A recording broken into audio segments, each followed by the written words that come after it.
Ayan, ito yung liempo. Ito yung pangsasahog natin mamaya. Nalagyan ko na yan ng toyo at ng kalamansi. Lalagyan ko rin ng paminta. And haluin natin. While waiting, kung hindi ka pa nakapag-subscribe sa aking channel, please subscribe at click mo na rin ang notification bell para lagi kang updated sa aking latest recipes. Ayan, okay na ito. I-set aside muna natin ito for at least 30 minutes. Maglalagay ako ng konting cooking oil. Ayan, okay na yan. Ipan-grill ko muna itong liempo. Mas malambot kasi yung liempo pag pinang-grill mo kaysa igigisa mo. Mas matagal lumambot pag isama mo siya sa gisa. Kaya ipan-grill ko muna bago natin isahog dun sa gulay.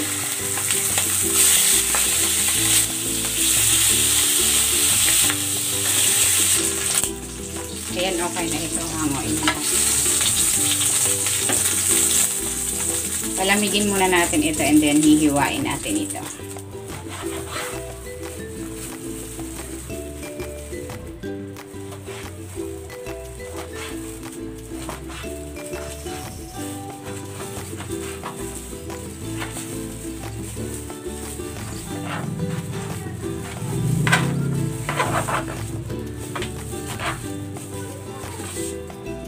Using the same pan, magigisa na ako ng bawang.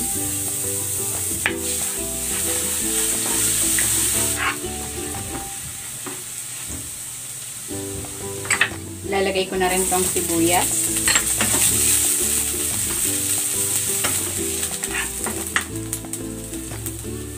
Lalagay ko na tong carrots at ang sayote.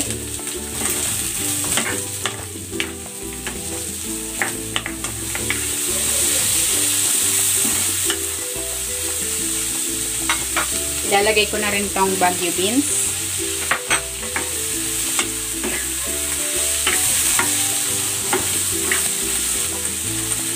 Season natin ito with salt, paminta, at maglalagay din ako ng oyster sauce.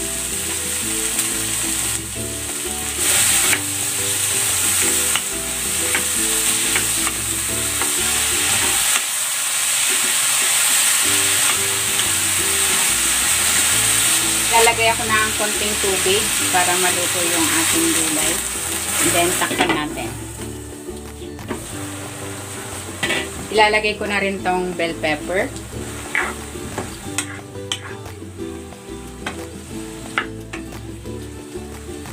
And then, ibabalik ko na dito yung liempo. Yung liempo natin ay siguradong malambot.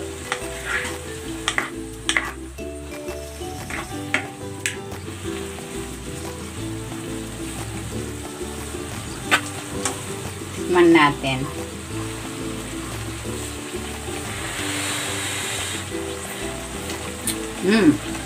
Sarap.